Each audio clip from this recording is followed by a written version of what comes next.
Hello, Mike Perkins, Meat Road again. In '73, I did my first long trip, Europe and North Africa. Well, five of us went in a van, went for about 4 months.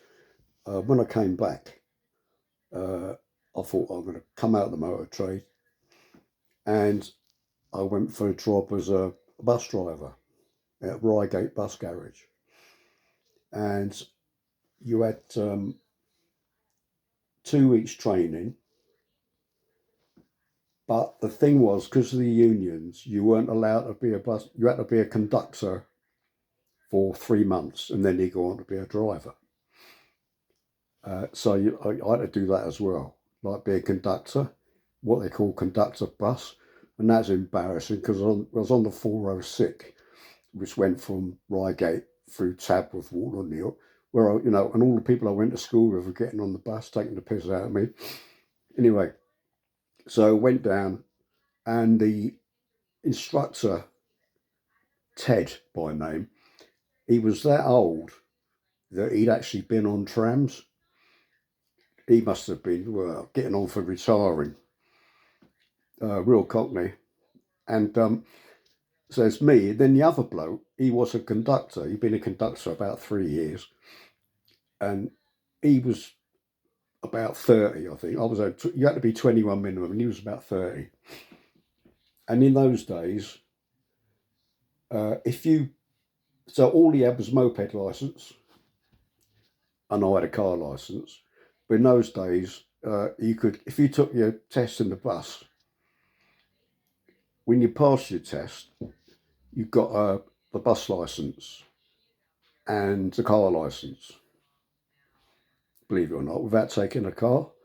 Right, so off we go. So it's Monday morning. The biggest thing I'd driven was a Black Maria, and the bus was an RT, and it was pre-select gearbox, which to the uninitiated is basically that it hasn't got a clutch. It's got a brake and an accelerator, and then it's got a gear change selector pedal. By the word pre-select, what it means is you select a gear, off you go, and then you select the next gear with the handle on the dash, and then when you press the gear change select again, it goes up that gear or down that gear. And luckily, that takes a bit getting used to, but I'd driven them because Lancasters and Daimlers had them.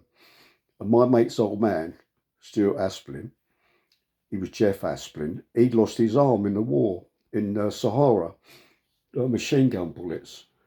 I think it was a left arm. And funnily enough, he was a cartographer at Ordnance Survey.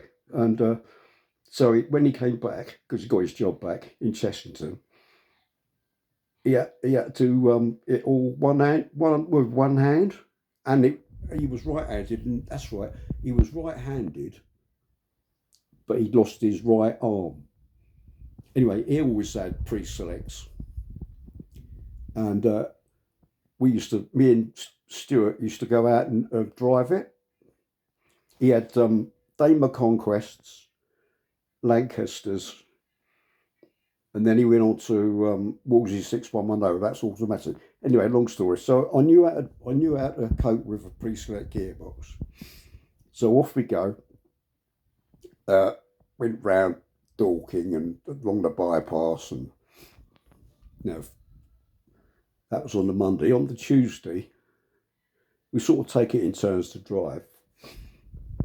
And on the Tuesday, we're going down, got to Banstead, kept going. I thought, where are we going? Anyhow, Tooting, Balham, and he only took us to Hyde Park Corner. And he told us to pull up. He says, right, drive round. So I did it all right. And the bus conductor, he got out and ran away. We never saw him again. Then on the Wednesday, so it's just me now. And that's the first time I had plantains and saw Jamaicans playing cards very noisily in Victoria bus station, in the canteen. Yeah, on the Wednesday. So he took me out, and I can't remember how tall the bus was. I think there's a 40, anyway, whatever it is. He took me, and there's a bridge, there's a low bridge marked, and a bus couldn't get under it. So, I mean, I didn't see it, and all of a sudden he goes, "Stop, for fuck's sake, stop." And he pulls the handbrake on. He says, and he says, "You'll never forget that." Because it happens, because when bus drivers change routes, or there's roadworks or something, there's loads of them being caught with it, and they take the top deck off and decapitate the passengers.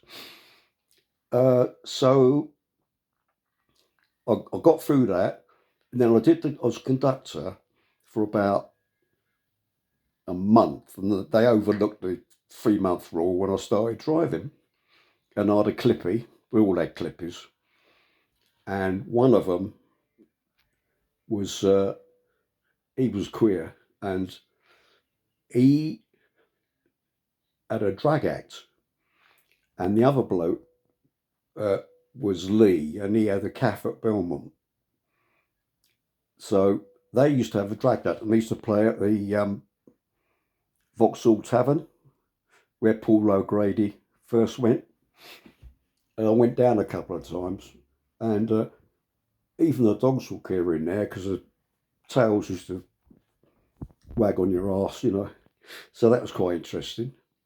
And Ray, the bloke with the calf, he actually lived with Russ Conway when he was young, very young.